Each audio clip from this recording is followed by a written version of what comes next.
Bonjour à tous, bienvenue pour cette nouvelle session Expert Talk consacrée à la gestion des paiements internationaux et au risque de change.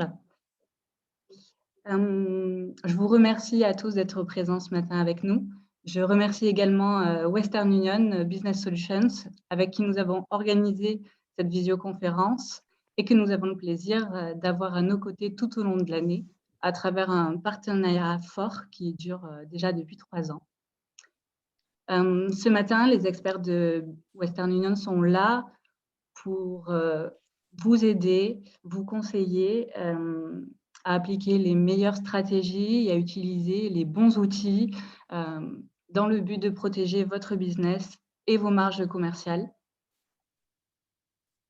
Donc, avant de commencer, je vais vous donner quelques infos. Pour l'instant, vos micros sont désactivés. Laissez-les désactiver jusqu'à la fin.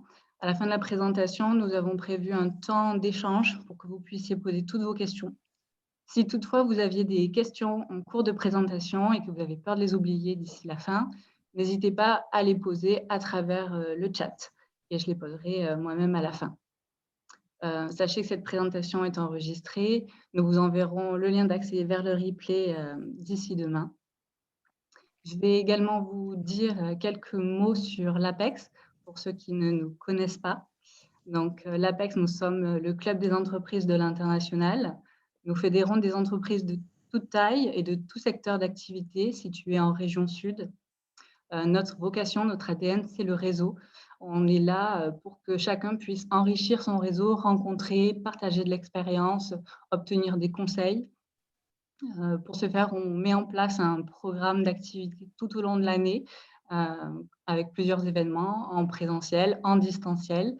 On est là au quotidien. Il faut que les entreprises n'hésitent pas à nous solliciter. On fait des mises en relation, on crée des synergies entre les entreprises, toujours dans le but de booster votre business. Voilà, maintenant, je vais vous présenter rapidement nos intervenants du jour. Donc, pour commencer, Ronan Rioux, qui est directeur commercial France-Sud chez Western Union Business Solutions, va vous présenter Western Union en quelques mots. Guillaume Dejean, qui est analyste senior Europe, va vous donner un éclairage sur les stratégies et mécanismes des marchés d'échange. Stéphane Calzolari sera également présent. Il est responsable commercial région PACA et il vous fera un focus sur le traitement des paiements internationaux. Et enfin, nous aurons le témoignage de Jérôme Lacroix, qui est directeur financier de Batimex, que je remercie vivement pour sa présence avec nous ce matin. Batimex est adhérent à l'APEX depuis plusieurs années. Et il a utilisé les solutions de Western Union. Donc, il pourra vous faire part de son retour d'expérience. Voilà, donc je pense vous avoir tout dit. Je laisse la parole à Ronan Rioux. Merci Alicia. Bonjour à tous et tout d'abord merci également de prendre de votre temps aujourd'hui. Nous on est ravis d'organiser cet événement avec l'APEX. L'APEX qui est un partenaire très important pour nous, puisqu'on le verra, on a une approche régionale, locale. Donc voilà, c'est un partenariat qu'on apprécie beaucoup avec une équipe dynamique, des membres qui sont complètement dans notre cible et localisés sur une région sur laquelle on développe, on met en place des moyens. Je vais me présenter rapidement et Stéphane également. Donc moi, j'ai fait mes études à la Cage Business School de Toulon. J'ai commencé ma carrière chez BNP Paribas à Amsterdam et j'ai rejoint le groupe Western Union il y a 11 ans afin de me spécialiser sur le marché d'échange. Et depuis 2018, je m'occupe du développement commercial sur la zone France-Sud avec, comme je disais, une approche locale. On a des bureaux et une annexe de notre salle de marché qui est ici à Lyon où je me trouve, avec des commerciaux à Lyon, à Bordeaux, Montpellier et également à Marseille avec Stéphane que je vais laisser se présenter. Bonjour, du coup Stéphane Calzolari. Moi, je suis diplômé de l'IAE d'Aix-en-Provence en master finance. Je débuté ma carrière en tant qu'analyste crédit grand compte chez LCL. J'ai fait une dizaine d'années chez LCL en banque entreprise sur plusieurs régions et dans des fonctions commerciales. Après, j'ai rejoint la Société Marseillaise de Crédit sur Marseille pendant 2 ans.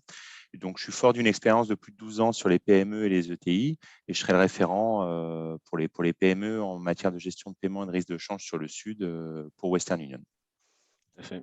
Merci Stéphane. Donc avant de rentrer dans le cœur de cette présentation, en quelques mots, qui sommes-nous? Donc j'imagine que beaucoup doivent connaître au moins de nom le groupe Western Union. Donc c'est un groupe qui a 170 ans d'existence, qui est coté à la bourse de New York, et dont le métier historique est le transfert de cash pour les particuliers. Et donc le groupe a développé un peu plus d'un demi-million de points d'envoi et de retrait de cash répartis sur 200 pays. Donc voilà, ça c'est le métier historique du groupe. Avec Stéphane et Guillaume, on travaille pour Western Union Business Solutions, qui est la banque d'affaires du groupe, exclusivement dédiée aux entreprises et exclusivement dédiée à la gestion des paiements internationaux et la couverture du risque de change. Donc on compte un peu plus de 60 000 clients dans le monde. Et donc comme je vous disais, voilà, on est une banque d'affaires avec deux métiers. L'idée, ça va être de simplifier les paiements internationaux de nos clients, principalement via notre plateforme, enfin l'une de nos plateformes de paiement. On a une capacité à effectuer des paiements sortants dans plus de 130 devises, une organisation avec des comptes en local pour également recevoir les devises de nos clients, et une expertise sur le routage des paiements, toute la logistique et la rationalisation des coûts sur la partie paiement. Le deuxième métier, c'est la gestion du risque de change. Donc, ça se fait au travers de notre salle de marché qui est basée à Paris, avec une annexe, comme je le disais, à Lyon. Là où on va se différencier, c'est qu'on a une quarantaine d'experts qui sont exclusivement dédiés à ça, au change, et qui vont apporter vraiment un accompagnement sur mesure dans à la fois la définition d'une politique de change, le choix des instruments, et la façon dont on va mettre en place finalement une politique qui va répondre aux contraintes et aux objectifs de chacun de nos clients, avec justement une capacité à passer du temps, puisqu'on a une quarantaine d'experts pour 2000 clients sur la France. Donc vous avez ouais, tu peux passer, Aurélien. Vous avez ici quelques-unes de nos références. Savoir qu'on traite également, par exemple, tous les paiements internationaux de Médecins sans frontières, de la compagnie d'assurance Generali, SNCF, Zodiac. On travaille également sur la couverture du risque de change avec l'Occitane, Air Austral, Wico, qui est basé à Marseille, justement.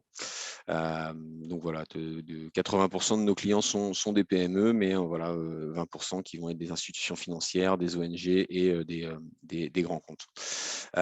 Avant de parler du sujet du jour, qui va être comment se couvrir et comment utiliser peut-être des instruments, des stratégies qui sont alternatives, pas forcément connues, ça nous semble important de revenir d'abord sur certains éléments du commerce international et les mécanismes qui vont expliquer la volatilité, la fluctuation des devises. Et donc, je vais laisser la parole à Guillaume, qui est notre analyste senior chez Western Union. Merci Ronan, et merci à tous ceux qui sont connectés ce matin. Commerce international et mécanisme des marchés d'échange, il y a une interdépendance très claire entre les deux. Chaque transaction est effectuée en devise. Aussi, il nous semblait intéressant, à travers cet atelier, de faire le lien entre les deux. Si on regarde le profil commercial de la France, même si historiquement, on est un pays qui importe plus qu'il n'exporte, on reste quand même un poids lourd aujourd'hui de l'exportation. Si on regarde secteur par secteur, il y a même certains finalement secteurs comme l'industrie, le commerce, qui sont un peu plus portés par l'international, qui va chercher en dehors de la France des leviers de croissance. Et historiquement, des secteurs sur lesquels on est fort à l'export, comme l'aéronautique, la cosmétique, l'agroalimentaire ou encore la pharmaceutique. Côté import, on va être beaucoup plus dépendant au niveau de l'étranger, au niveau de tout ce qui va être énergie et hydrocarbures, textile, automobile, où on fait venir des pièces détachées et on assemble surtout en France, et bien sûr bien d'équipements électriques, voire électronique, qui a même connu un réel boom avec cette pandémie. En ce qui concerne les partenaires, on peut voir que la France de par sa présence finalement géographique, a beaucoup plus tendance à commercer avec ses voisins européens.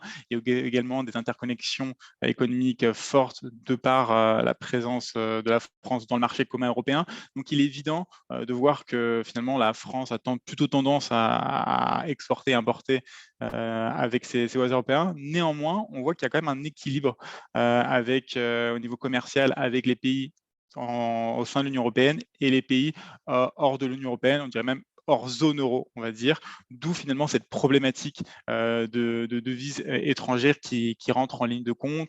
Si on regarde le top 10 des principaux partenaires commerciaux de la France, on voit que c'est moitié-moitié, moitié pays qui sont dans la zone euro, donc qui traitent en euros, et moitié pays qui finalement sont hors zone euro. On a les États-Unis, bien sûr, la Chine, le Royaume-Uni, de par sa présence aussi géographique, mais aussi la Suisse et la Pologne dans ce top 10. Donc, il y a une réelle aujourd'hui problématique de change quand on parle de commerce international pour une entreprise française. La région PACA est d'autant plus concernée parce que quand on regarde région par région sur la France, finalement, ce sont les entreprises de cette région qui ont le plus tendance à commercer hors zone euro, surtout à l'import, mais on voit aussi que même à l'export, 55% des exportations des entreprises qui sont tournées vers l'international en région PACA sont hors zone euro. Donc, il y a un réel intérêt aujourd'hui à revenir sur cette problématique de change et essayer de comprendre un peu ces mécanismes, parce qu'aujourd'hui, les acteurs de la région sont littéralement confrontés à cette problématique. Le jet de cet atelier, donc, grosso modo, c'est de voir finalement comment bouge une devise, qu'est-ce qui fait sa volatilité, quels sont finalement les facteurs qui font évoluer une devise. Il y a 3 principaux facteurs sur lesquels on va revenir un petit peu plus en détail durant cette présentation. Globalement, la volatilité, c'est une affaire d'offre et de demande. En fonction de l'évolution de ce ratio, on voit que on a une évolution grosso modo de la volatilité. Quand il y a plus de demande, quand il y a un appétit pour une devise, celle-ci a tendance à monter et inversement. La masse monétaire a également une importance et derrière, on note surtout l'importance des banques centrales depuis maintenant 20 ans qui a une réelle influence sur la volatilité des devises, mais on va y revenir. Et enfin, troisième principal facteur à citer sont les transactions commerciales et financières dont on voit que finalement, elle aussi va avoir un lien sur la valorisation d'une devise ou d'une paire de change. Quand on regarde sur offre et frais de demande, tout d'abord, ce qu'il faut se dire, c'est que la devise, ce n'est pas forcément l'actif le plus volatile. Si on compare à une action ou à des matières premières, c'est sûr qu'on n'a pas les mêmes degrés d'amplitude. Néanmoins, on est sur un actif qui bouge tout le temps. On est sur un marché qui est ouvert 24 heures sur 24, 7 jours sur 7, ou pratiquement, un marché qui est de plus en plus interconnecté avec de plus en plus de transactions, notamment via l'essor du digital. Donc, on est sur un marché finalement qui ne dort jamais, d'où finalement la problématique pour une entreprise qui peut être amenée à finalement subir des décalages au moment où par exemple, elle n'est pas en activité. Il y a énormément de mouvements qui se passent notamment lors des séances asiatiques, d'où cette idée finalement, lorsqu'on parle de marché d'échange, c'est un marché sur lequel il est bon d'anticiper et finalement de mettre en place des stratégies. Mais Ronan et Stéphane, vous en parlez dans un second temps. Marché d'échange, finalement, c'est une devise, on a tendance à dire, c'est le reflet d'une économie. Tout simplement, quand une économie va bien, la devise a tendance à s'apprécier. Au contraire, quand une économie est en crise, la devise a plutôt tendance à se déprécier.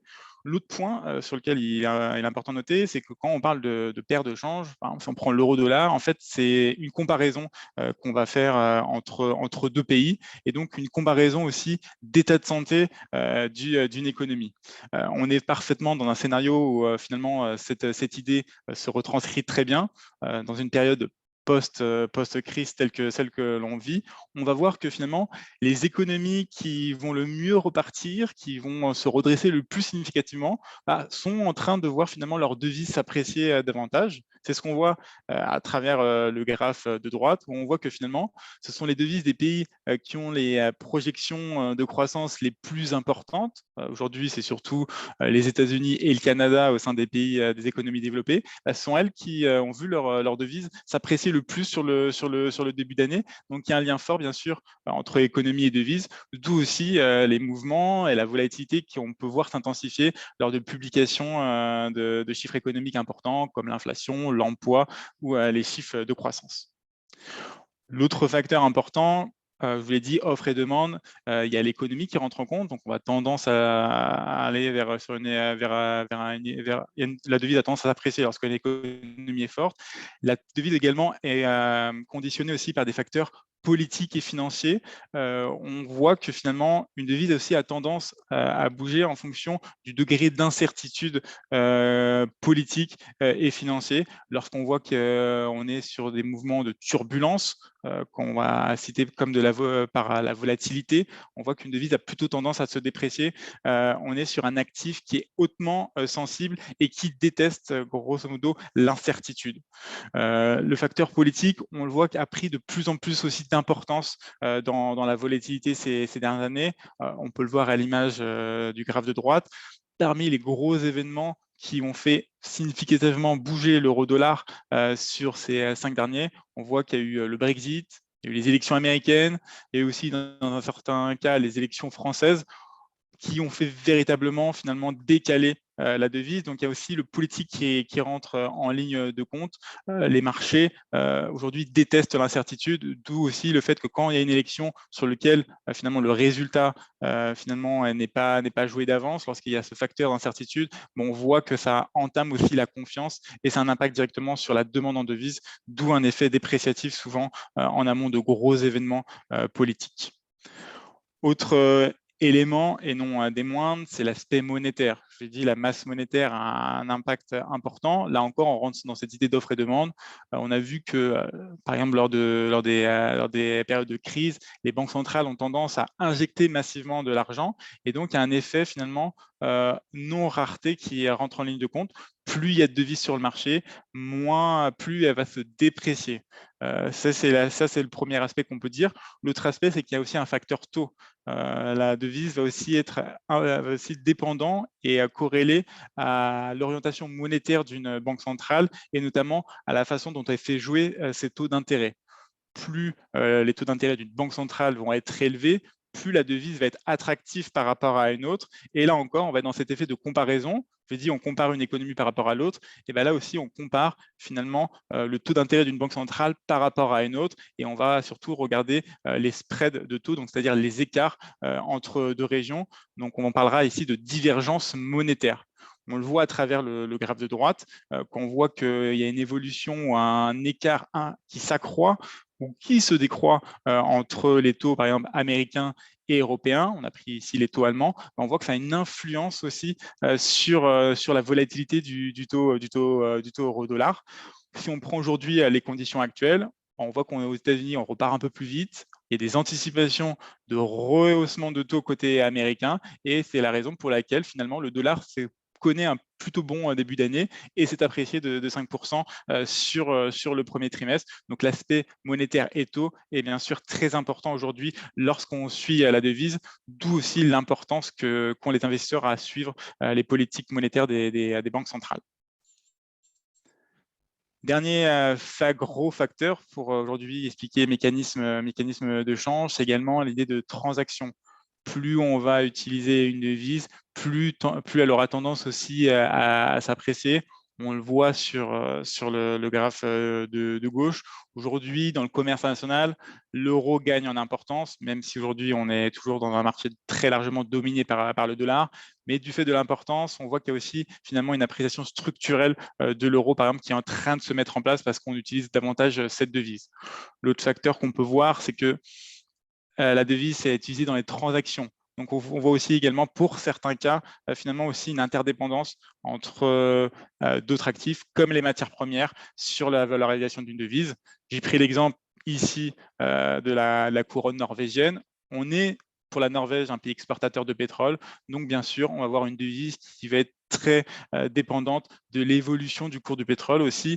Quand on regarde une devise, il faut voir finalement quelles sont les spécificités du pays auquel appartient la devise. Pour le cas de la Norvège, c'est le pétrole, mais ça peut être d'autres actifs pour d'autres pays. C'est là-dessus que je vais terminer le chapitre mécanisme de change. Je pense qu'on a bien vu le panorama finalement des principaux facteurs qui influencent la volatilité. Maintenant, si on se penche sur l'après et sur ce qui aussi nous intéresse en termes de reprise, au niveau sectoriel, côté français, on va voir que la reprise va porter deux caractéristiques précises, c'est rattrapage, mais aussi changement. Rattrapage dans le sens où finalement les secteurs qui ont le plus souffert devraient être ceux qui devraient redémarrer le plus fortement. On pense surtout à l'hébergement, mais aussi à l'automobile, qui sont aujourd'hui sur les marchés actions les deux secteurs qui performent le mieux et dont on attend le plus fort potentiel de croissance, parce que ce sont surtout les deux secteurs qui ont été le plus finalement impactés par la pandémie. Changement, on le voit qu'il y aura un changement d'habitude avec cette crise. On voit qu'il y a aussi une volonté de transition vers une économie plus durable, plus renouvelable. Le plan de relance français, un tiers des fonds, des 100 milliards du plan de relance français sont dédiés à l'économie verte, d'où finalement cette sous-performance du secteur de l'extraction pétrolier, produits chimiques, qui est attendu à avoir une croissance plutôt très modéré sur les 5 prochaines années, mais aussi celui du textile. On va voir le télétravail probablement prendre beaucoup plus d'importance. On va être sur un secteur qui risque de subir finalement un changement de mode de vie sur la durée. Donc, ce sont ceux qui auront tendance à le plus sous-performer. Si on parle de devises aujourd'hui, en termes de projection sur notre euro-dollar, aujourd'hui, on est sur des projections modérément optimistes. S'il est vrai que dans un marché finalement de reprise, un marché en croissance, on a globalement tendance à voir l'euro plutôt bien performer lorsqu'on est sur des marchés actions qui montent et lorsqu'on est dans un contexte de redynamisation de la conjoncture mondiale, d'où finalement aussi cet euro-dollar qui est remonté à plus de 1,20 sur ce début d'année. Néanmoins, je vous ai beaucoup parlé de divergence économique, monétaire lorsqu'on parle d'une devise. Aujourd'hui, les États-Unis semblent avoir une longueur d'avance sur l'Europe en matière de reprise. On attend une croissance de plus de 6% cette année aux États-Unis. Ça pourrait avoir un impact sur la politique monétaire des États-Unis, d'où aujourd'hui cet effet d'avance des États-Unis par rapport à l'Europe pourrait finalement causer un frein à une expansion de l'euro-dollar. Donc, on va être modérément optimiste et on ne voit pas forcément un euro-dollar à monter trop fortement lors des prochains mois, mais la paire de devises devrait rester néanmoins très bien valorisée. Dernier point, je vous ai dit qu'un des partenaires principal de la France est le Royaume-Uni, donc un petit point sur la livre sterling. Aujourd'hui, finalement, c'est un peu l'incertitude qui domine. On voit qu'il y a une revalorisation assez importante de la livre sterling sur le début d'année, du fait que c'était une devise qui était très sous-évaluée. La livre bénéficie aussi d'un effet finalement d'avance du Royaume-Uni sur l'aspect des vaccins.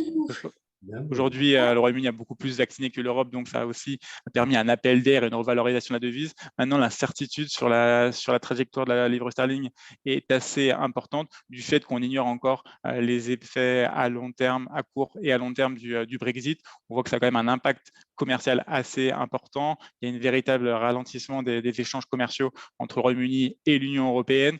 Ça pourrait avoir un impact sur la reprise du Royaume-Uni et bien sûr un impact sur la livre sterling. Donc, on n'atteint pas forcément une appréciation encore beaucoup trop significative de la livre à moyen et long terme. Voilà ce qu'on peut dire aujourd'hui en termes de projection. Je vais maintenant laisser la parole à mes collègues qui vont parler de produits de couverture de risque de change. Merci beaucoup Guillaume. Donc, effectivement, vous l'aurez compris, on est expert sur la gestion des paiements internationaux. Ce n'est pas le point qu'on va aborder aujourd'hui. C'est vraiment notre deuxième métier qui est l'accompagnement de nos clients sur la couverture du risque de change. L'idée, non, je veux bien que tu restes un petit peu au slide d'avant. L'idée générale de la présentation, voilà, c'est pas de vous présenter X produits, c'est vraiment de vous présenter une approche, un mode de fonctionnement alternatif à ce qui peut être proposé la plupart du temps par les banques dites généralistes, et de venir mettre en place une politique de change qui va être plus dynamique, qui va être restructurable en cours de vie, avec des produits qui sont souvent peu connus, mais qui sont simples finalement, et qui, on le verra, peuvent être très bien adaptés à la fois à un contexte d'incertitude ou un contexte de forte volatilité. Et également, on finira sur voilà, quelques moyens de finalement combiner certains produits, de faire un petit peu d'ingénierie produit qui reste finalement simple et qui fait une grosse différence par rapport à une politique de couverture de change classique. Voilà, merci. Donc on a plusieurs. Alors avant de commencer, l'ensemble de la présentation va être faite à la vente de devises, puisqu'on s'adresse principalement aujourd'hui à des exportateurs, mais bien évidemment que ça fonctionne à l'achat, donc à l'import, complètement à l'inverse. Et on sera ravi d'aller plus loin avec certains à l'issue de cette présentation, avec une approche spécifique, avec un de nos structureurs si certains le souhaitent. On a plusieurs grands principes en fait chez Western Union. Le premier, ça va être de se couvrir d'abord. Quand on a une exposition qui est connue, on sait qu'on va devoir acheter ou vendre tel montant de devises à telle date. C'est de mettre en place forcément une couverture de change, puisque finalement, ne pas se couvrir, rester au comptant au cours du jour. Beaucoup ne s'en rendent pas souvent compte, mais c'est finalement la première forme de spéculation, c'est-à-dire qu'on ne se couvre pas et on espère que le taux euro-USD ou euro-GBP ou autre sera bon dans 3 mois, dans 6 mois, dans 12 mois, et on est complètement dépendant à la fluctuation des devises que Guillaume vous présentait. Donc le premier principe, ça va être effectivement de se couvrir. Le deuxième, ça va être de diversifier les produits utilisés, de finalement pas mettre tous ses œufs dans le même panier avec un seul produit qui, si par malchance, si on l'a positionné au mauvais moment, fait qu'on a l'ensemble de notre stratégie de couverture qui n'est pas efficace. Le troisième point, ça va être de mettre en place des produits qui permettent de participer à une fluctuation favorable. Et le dernier, quatrième point, ça va être d'être capable de restructurer les produits en cours de vie. À l'écran, vous avez les 3 grandes familles de produits. Donc le contrat à terme, sur lequel je vais revenir un tout petit peu après, mais qui est le produit de base, qui permet de bloquer un taux de change sur une certaine enveloppe à une certaine date. C'est le produit qui est le plus utilisé. Nous, 80% des produits avec lesquels on travaille avec nos clients vont être la famille du milieu qu'on a appelé couverture dynamique. Vous êtes sur de la protection et participation, contrairement à un contrat à terme où on est sur de la couverture figée, où le taux est bloqué et peu importe ce qui va se passer à l'avenir, on va rester sur ce taux-là. Il y a toute une gamme de produits, donc là il y en a 4 à l'écran. Il en existe 20 avec X variantes. L'idée, c'est pas de faire une présentation de catalogue, mais vraiment de comprendre que ces produits ont différentes caractéristiques, différents avantages, inconvénients, mais ils restent tous dans la même logique qui est de protéger un cours de change. Je n'achèterai pas ou je ne vendrai pas au-dessus ou en dessous de tel niveau. En revanche, je vais pouvoir venir participer s'il y a des mouvements favorables de marché. La troisième famille sur laquelle on va pas s'étendre aujourd'hui, ce sont des produits d'optimisation. C'est globalement des produits qui permettent d'obtenir un cours extrêmement bonifié par rapport au marché. En revanche, vous aurez remarqué que le mot protection a disparu.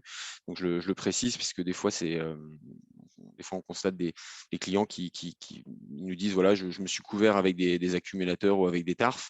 Ce ne sont pas des produits de couverture, ce sont des produits d'optimisation, puisqu'il y a un scénario où le produit s'annule et où on n'a plus de couverture. Donc ça s'utilise, mais pas n'importe quand et surtout pas n'importe comment. Et c'est toute l'approche qu'on essaie d'avoir pour voilà, diversifier les différents produits et venir avoir une clé de répartition entre peut-être du contrat à terme, des produits dynamiques et à la marge des accumulateurs, des TARF qui peuvent être utilisés. Sur cette présentation, on va rester sur voilà, la famille du milieu qui nous paraît la plus pertinente à vous présenter. Donc, le premier produit, comme je le disais, c'est le contrat à terme que je pense que beaucoup de gens connaissent. L'idée, c'est quoi? C'est je bloque pour un certain certain montant, une enveloppe de devises, je fixe le taux et je sais qu'à 3 mois, 6 mois, 12 mois, je vendrai ma devise, en l'occurrence là à 1,19. Donc, vous avez un cours de protection, cours à terme en vert, qui vous protège quand vous êtes à la vente donc à 1,19. On voit sur l'échéance numéro 1 et l'échéance numéro 3 que le cours au comptant est au-dessus d'un 21, peut-être un 22, un 25. Le contrat à terme fait que lors de cette échéance, je vendrai bien mes devises à 1,19 et j'ai sécurisé ma marge, puisqu'effectivement, si quelqu'un qui ne se serait pas couvert, qui resterait dans une forme de spéculation, comme je l'expliquais, peut se retrouver à finalement vendre ses dollars à 1,21, 22, 1,24. Et c'est finalement la marge commerciale qui s'effrite ou qui peut complètement disparaître. La limite de ce produit-là, on la voit tout de suite sur l'échéance numéro 2, c'est que, comme je disais, on est sur de la protection figée, c'est-à-dire que si demain le cours est à 1,17, 1,16, 1,15, donc plus favorable finalement que le contrat à terme, on est obligé, vous le voyez en gras, vous devez vendre le montant prédéfini au cours de protection. Donc c'est le produit de base. C'est-à-dire que quand on met en place un contrat à terme, on peut se dire, voilà, j'ai fait mon boulot, je ne vendrai pas mes dollars au-dessus d'un 19, j'ai sécurisé ma marge. En revanche, on peut tout de suite voir qu'il y a un potentiel de frustration et de manque à gagner avec le contrat à terme, puisque si finalement on s'est positionné sur un 19, le marché se retourne et on passe l'année à 1,15, 1,14, 1,13, je me retrouve à quand même vendre à 1,19 toute l'année, et donc j'ai une certaine frustration de ne pas avoir accompagné le marché, d'être resté figé. C'est pour ça que voilà, nous, un de nos principes, c'est de ne pas être monoproduit, de ne pas mettre tous ses œufs dans le même panier, puisque si jamais on a positionné ce contrat à terme au mauvais moment, il est très difficile même si voilà, Guillaume nous apporte des éclairages. Moi, ça fait 11 ans que je bosse dans le change, j'ai pas la moindre idée d'où sera l'euro-dollar dans 3 mois, dans 6 mois, et d'ailleurs personne, puisqu'il y a trop de facteurs qui vont venir faire évoluer la devise. Donc à partir du moment où on ne sait pas, déjà on se couvre, mais on peut également assez facilement utiliser des instruments qui permettent de nous libérer de cette incertitude. Je vais vous présenter donc dans cette gamme de produits, cette famille de produits protection et participation, afin de bien comprendre un terme activant. Comme son nom l'indique, c'est un contrat à terme activant. Donc, vous avez une protection ferme qui est matérialisée là en vert.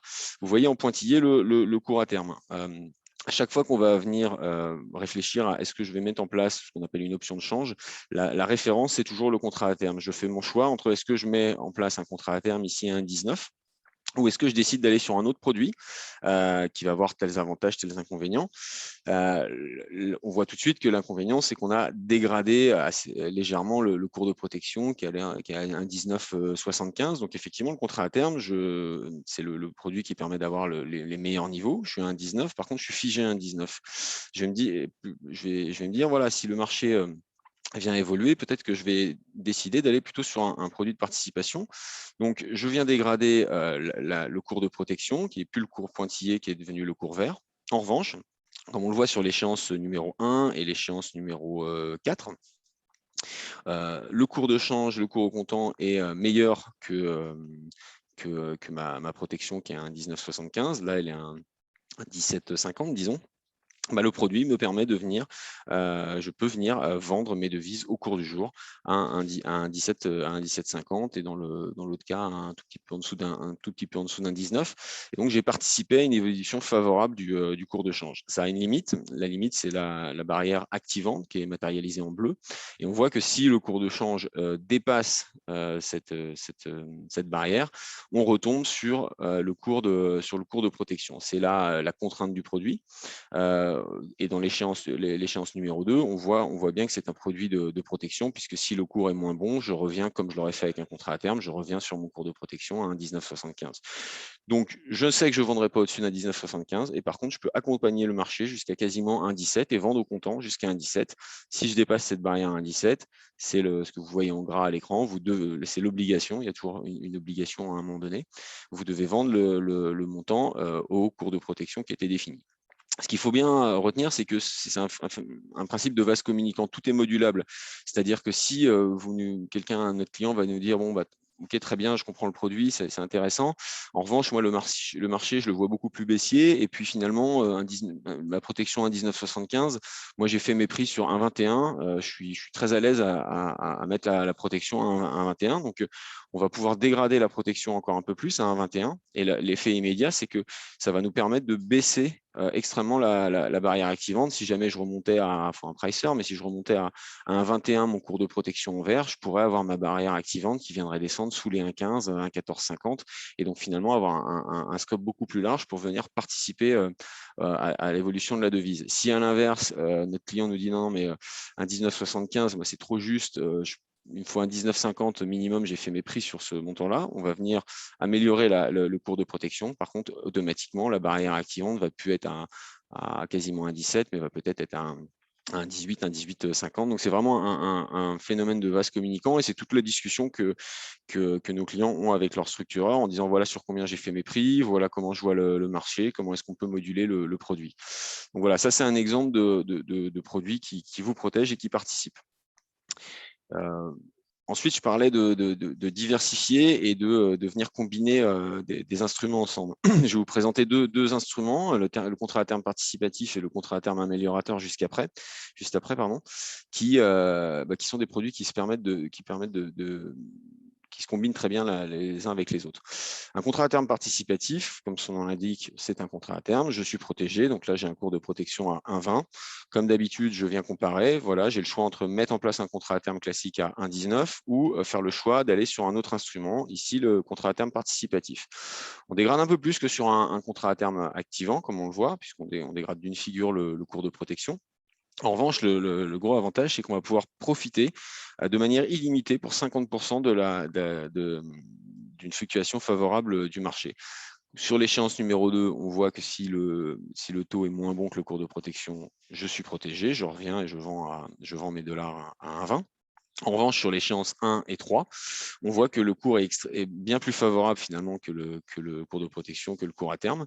Et ben, je peux venir, en fait, quand je suis dans l'échéance 1 ou 3, je dois vendre 50% au cours de protection à 1,20 et je peux venir vendre 50% au cours du jour. Donc finalement, imaginons qu'on a un cours qui soit au comptant à 1,16, eh ben, je vends 50% à 1,20, je vends 50% à 1,16, j'ai un cours moyen à 1,18 et ça m'a permis de participer à l'évolution du marché.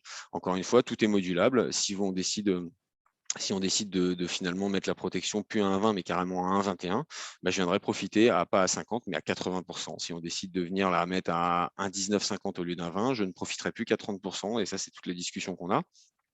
Donc c'est un produit qui fonctionne très bien. Et souvent les clients nous disent voilà, ce produit fonctionne très bien à partir du moment où on va être sur un marché baissier. Si jamais on était sur un marché haussier, j'aurais mieux fait de mettre en place un contrat à terme. C'est toujours la même histoire, c'est plus facile de le savoir après, mais effectivement on va se dire voilà, j'anticipe un marché baissier, je vais mettre en place un contrat participatif et d'ailleurs c'est tout le boulot de nos structureurs aussi de garder en tête qu'on ne sait pas malgré toutes les indications qu'on peut avoir ou de façon certaine où ira la devise. En revanche, quand on est sur un marché haussier, quand on est sur un marché baissier, on ne va pas avoir la même clé de répartition sur le type de produits sélectionnés. Si toutes les perspectives nous disent voilà, on est sur un marché baissier, on va peut-être avoir tendance à aller plus sur un terme participatif. Si par contre on pense qu'on est sur un marché haussier, je veux bien aller au slide suivant. Il y a un produit qui s'adapte très bien, un contrat à terme améliorateur. Donc, ça peut paraître assez compliqué, mais on va le décomposer finalement assez simple. Toujours la même idée, j'ai mon cours à terme en pointillé de référence. Je réfléchis à l'option que je décide de mettre en place face à ça. Je pars sur un contrat à terme améliorateur. L'idée de ce produit-là, c'est que on l'appelle le produit win-win chez nous, c'est-à-dire que le cours parte à la hausse ou à la baisse, je vais pouvoir venir soit participer à la baisse, soit améliorer à la hausse. Je m'explique. On va prendre l'échéance numéro 3 et numéro 5. Donc, on a notre cours de protection qui est en vert, et sauf qu'entre le protection en vert et la barrière amélioratrice qui est en orange, eh ben, je suis sur une zone où plus le cours va monter, plus je vais améliorer mon cours à la vente. Donc, typiquement, sur l'échéance numéro 3, le cours est monté à 1,2034, eh ben, je viens vendre à 1,1441. L'échéance numéro 5, le cours est monté à 1,1928, je peux venir vendre à 1,1621. Donc voilà, c'est un produit qui, finalement, plus le cours pour un vendeur va se dégrader, plus je vais venir améliorer les niveaux sur lesquels je vais vendre, jusqu'à une certaine limite. C'est l'échéance numéro 4. Si jamais on dépasse cette barrière amélioratrice, on revient sur un cours de protection comme sur un contrat à terme classique. Donc, je suis bien protégé. Je ne vendrai pas au-dessus de cette barre verte. En revanche, si on est au-dessus de cette barre verte, je viens améliorer mon cours de vente jusqu'à la limite de la barrière de protection. Par le bas, ça fonctionne comme le premier produit que je vous ai présenté, comme un contrat à terme activant. On le voit sur l'échéance numéro 2. Sur l'échéance numéro 2, je suis entre le cours de protection en vert et ma barrière activante en bleu. Je viens vendre au cours du jour, finalement, jusqu'à cette barrière en bleu. Et si on dépasse la barrière bleue, échéance numéro 1, je reviens sur mon cours de protection, comme c'était le cas sur le premier produit. Donc finalement, je suis protégé dans tous les cas. Je viens participer à une amélioration du cours jusqu'à ma barrière activante qui me limite et qui me fait retomber sur mon cours de protection. Et à l'inverse, je viens améliorer mon cours de vente plus l'euro USD se dégrade jusqu'à une certaine limite qui est la barrière amélioratrice. Donc ça, c'est un produit qui marche très bien sur un marché stable haussier. Donc, effectivement, l'idée, ça va être de réfléchir en fonction des perspectives, en fonction des types de marchés attendus, quel produit je décide de mettre en place. Dans tous les cas, on conseillera toujours de diversifier, de prendre en place tous les cas de figure possibles. Et c'est le dernier slide que je vais présenter. Je parlais d'ingénierie produit. L'idée, ça va être très simplement de venir mixer un contrat à terme améliorateur que je viens de présenter et un contrat à terme participatif. Donc, j'ai mon cours à terme en pointillé comme d'habitude. J'ai mon cours de protection qui est valable pour les deux produits. Je vais commencer par le participatif. Je suis protégé au niveau de la barrière verte. En revanche, échéance numéro 2, échéance numéro 4, je viens profiter d'une amélioration du cours à la vente pour 50%. Je dois vendre 50% au cours de protection en vert et je peux venir vendre 50% au cours du jour. Je ne l'ai pas précisé, mais ce produit, le contrat à terme participatif, est très apprécié en ce moment dans un contexte de prévisionnel incertain, puisque finalement, je viens me couvrir pour 100, mais je ne suis obligé que sur 50. Donc, si finalement mon prévisionnel change, je pensais vendre 100, je vends que 70. Je suis obligé que sur 50. Donc, ça me permet vraiment de venir moduler mes volumes vendus. Et donc, c'est très apprécié dans le contexte actuel. Donc, on a mis en place ce contrat à terme participatif et produit qui marche bien avec un cours qui baisse. Et en parallèle, on vient mettre également en place un contrat améliorateur. On s'arrange pour que le cours de protection soit au même niveau. Donc, dans les deux produits, je suis protégé. En revanche, on le voit sur l'échéance numéro 1, on vient profiter de l'amélioration comme je l'ai présenté sur le produit d'avant et on améliore son cours de vente. Donc, un produit qui marche bien à la baisse, un produit qui marche bien à la hausse, on les mixe ensemble. Dans les deux cas, j'ai fait mon boulot, je me suis couvert, mais en plus, peu importe dans quel sens va partir la devise, je viens bonifier en fait mon cours de vente.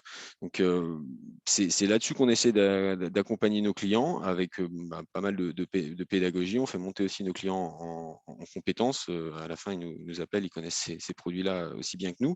Et l'idée, c'est un peu de dédramatiser, puisque c'est finalement des produits qui sont simples, qui restent des contrats à terme améliorateurs, participatifs, activants, peu importe, et qui permettent de finalement être sur une couverture de change qui soit diversifiée, qui soit dynamique par rapport à travailler uniquement sur du contrat à terme. Chaque année, on fait une étude entre un portefeuille de clients qui est resté sur du contrat à terme et un portefeuille qui au même moment a mis en place des produits dynamiques. On est sur à chaque fois 2 à 3 figures finalement sur l'année d'amélioration.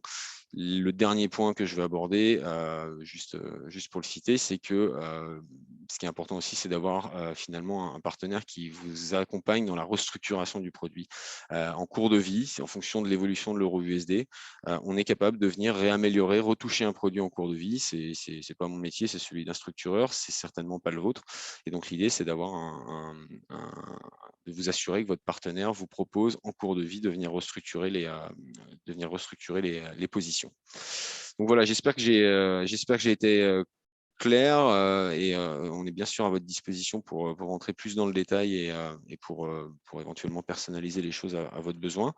Je vais passer la parole à Stéphane qui, afin de rendre les choses un petit peu plus concrètes pour vous, faire une petite interview de Monsieur Lacroix, qu'on remercie vivement, de Batimex, qui est un client important pour nous sur la région PACA, et qui va partager son retour d'expérience avec Western Union.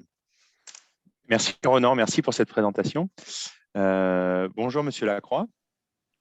Monsieur Lacroix, du coup, pouvez-vous nous présenter en quelques mots l'entreprise Batimex, et l'activité et votre rôle?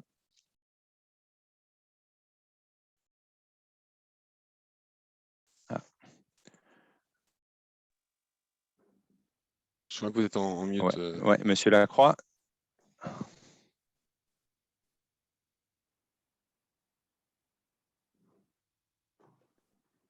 Comme vous voyez à l'écran, donc c'est Monsieur Lacroix. Ah. Monsieur Lacroix, on ne vous entend pas. J'essaye de vous trouver.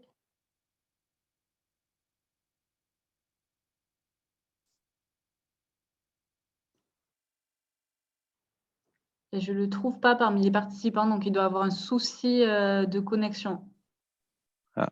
Et nous, on le voit, mais par contre, effectivement, il est Oui, en ça mute. ne marche pas. Ça ne fonctionne pas. Ah, ça y est.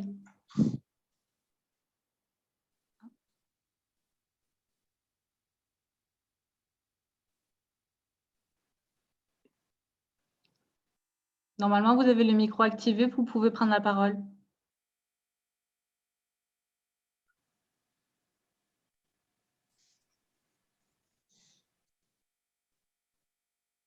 Ah, ça ne fonctionne pas et pourtant le micro…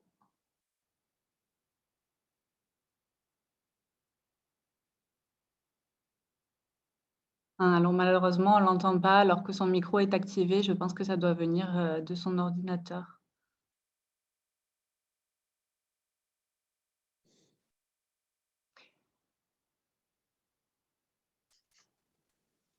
Peut-être Stéphane, que vous pouvez reprendre la parole en attendant qu'il arrive à se connecter.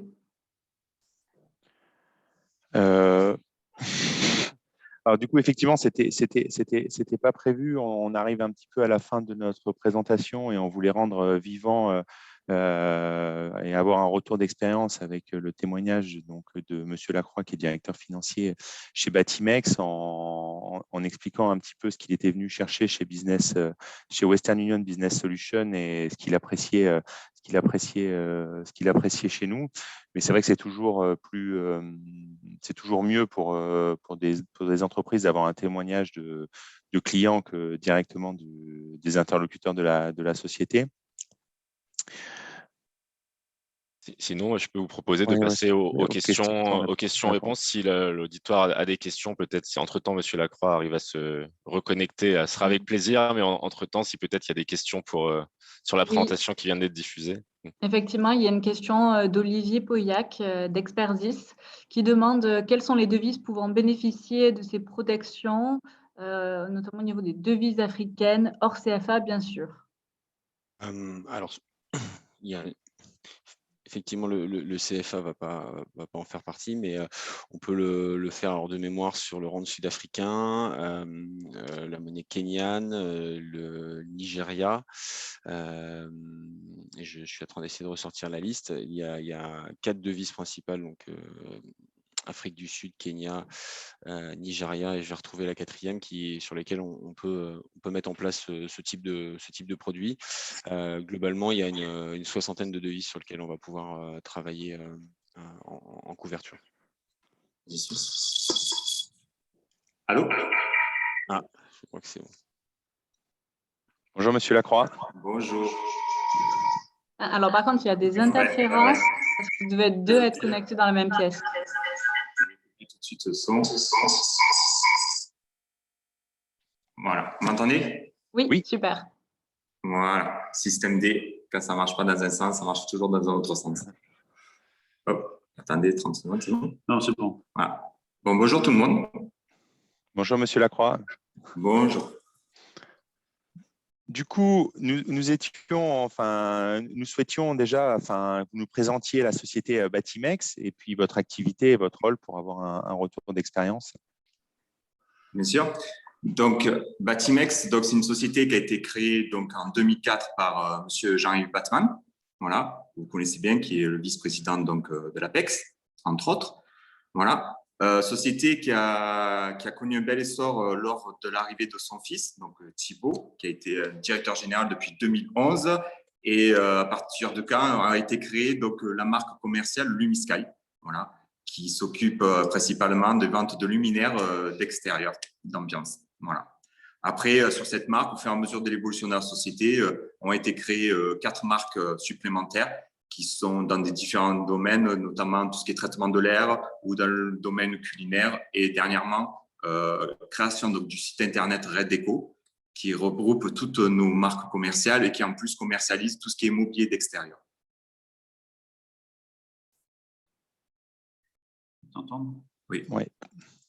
Est-ce qu'il te voit? Vous me voyez? Oui, tout à fait, tout à fait. On vous entend et on vous voit. Super. Peut-être en quelques chiffres sur l'activité. Oui, l'activité, bien sûr. Donc, l'activité, en 2020, donc, la société a fait 17 millions d'euros de chiffre d'affaires. D'accord.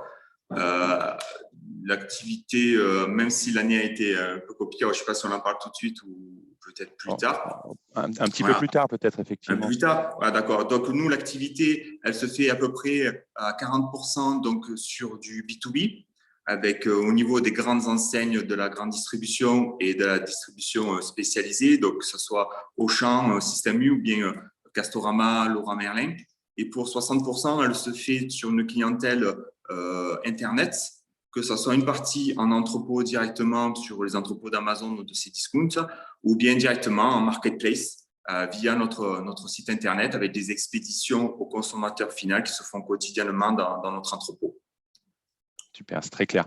Et donc, ma deuxième question, c'était, on travaille ensemble donc, avec Western Union depuis 2019. Et quelles ont été vos raisons de venir travailler avec nous?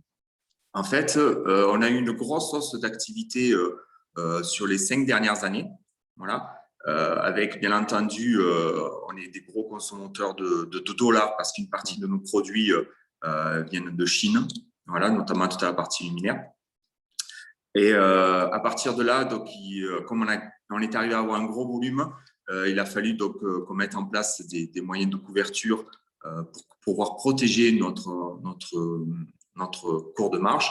Voilà. Parce que chaque année, en fait, ce qui se passe, c'est qu'on décide un cours de marge en début d'année qui doit se tenir tout le long de l'année. Malheureusement, comme vous disiez précédemment, le dollar, on ne sait pas ce qu'il en est, il fluctue assez rapidement dans un sens comme dans un autre. À partir du moment où on est arrivé à acheter un peu plus de 5 millions de dollars à l'année, il a fallu qu'on se protège.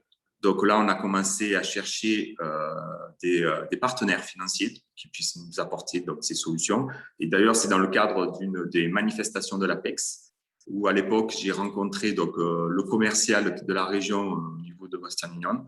Donc, on a discuté, il est venu, il m'a présenté un peu le fonctionnement de Western Union. Il y a eu également les outils qu'il y avait.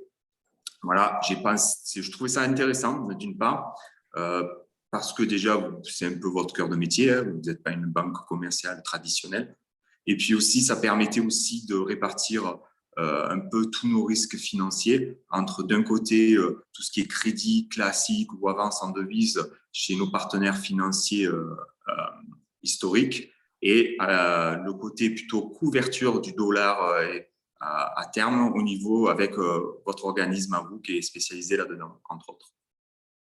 Très bien, c'est très clair. Et du coup, peut-être, qu'est-ce que vous appréciez chez Western Union et qu'est-ce qu'on a pu aussi apporter peut-être pendant la crise en 2020? Ce qui est intéressant chez Western Union, déjà, c'est que j'ai donc 2 personnes avec qui je communique très régulièrement. Donc, que ce soit le commercial ou la personne qui est donc au niveau de la salle des marchés. Déjà, premièrement, de manière générale, toutes les semaines, voire plus régulièrement lorsqu'il y a des événements exceptionnels, j'ai une information par mail qui arrive sur les événements et leurs répercussions à venir possibles sur les différents cours, notamment le cours du dollar. Mais en plus, les personnes sont très proactives au niveau de notre dossier, parce qu'à partir de là, de manière vraiment personnalisée, en connaissant exactement mon métier et mes besoins, ils me contactent afin de me proposer soit une restructuration, soit alors d'améliorer mes cours en fonction des éléments du jour. Ça permet à moi déjà, parce que je ne suis pas spécialisé dans le suivi du cours, puis je n'ai pas forcément le temps non plus d'analyser toutes les données au quotidien. Voilà. Ça me permet d'avoir quelqu'un un spécialiste là, qui suit mon dossier et qui n'hésite pas à me contacter s'il estime que pour la société, c'est bénéfique de restructurer ou de rajouter quelques couvertures en plus. C'est très clair. Bon, on vous remercie, Monsieur Lacroix, pour ce témoignage. Et finalement, en résumé, c'est de la personnalisation et de la proactivité de la part de Western Union. Et on va toucher à la fin de cette heure de présentation. Je vais repasser la parole à notre amie Alicia. Et si vous avez des questions, on les prend avec plaisir, et oui. Si certains veulent rester un petit peu après la présentation, on pourra les prendre également par écrit avec plaisir. Oui, effectivement, dans le chat, je vois une question de Sylvia Valos qui demande, dans votre présentation, vous parlez de PME, je suppose que vos produits peuvent s'adapter aussi aux TPE. Nous sommes une agence de voyage, avons-nous toujours le même interlocuteur ? Alors, tout à fait, effectivement, et à noter que le secteur du voyage est notre principal secteur chez Western Union Business Solutions. On est partenaire historique des entreprises du voyage, et on accompagne un peu plus de, je crois, entre 200 et 300 agences tour opérateurs. Les plus grands noms travaillent avec le groupe Salin, avec QENI, avec Carlson Wagon Lit Travel, pour qui on fait tous les paiements. Et après, beaucoup de plus petite structure, puisque effectivement, principalement via notre outil, notre salle de marché, on a une vraie raison de travailler avec les clients dans le voyage, en espérant que le secteur du voyage puisse aller rapidement mieux. Ok, est-ce qu'il y a une autre question ?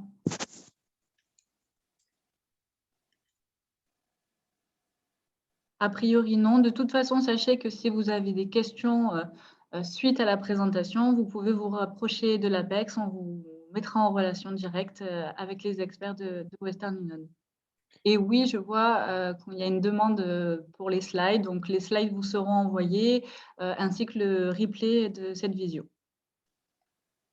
Voilà, donc avant de clôturer cette nouvelle session d'Expert Talk, juste quelques mots pour vous remercier tous à nouveau de votre présence. Merci à nos intervenants. Merci. À Jérôme Lacroix. Je vous invite à vous inscrire à notre prochaine session Expert Talk qui aura lieu jeudi 29, donc jeudi prochain. Le sujet sera les solutions face à la situation mondiale d'extrême tension sur la chaîne logistique. On aura le plaisir d'accueillir CMA-CGM, le syndicat des transitaires de Marseille-Fos et Nestlé Waters France. Donc, n'hésitez pas à vous inscrire pour la semaine prochaine. Voilà, je vous remercie tous et puis je vous souhaite à tous une très bonne journée. Merci beaucoup. Bonne journée à tous. Merci, bonne journée.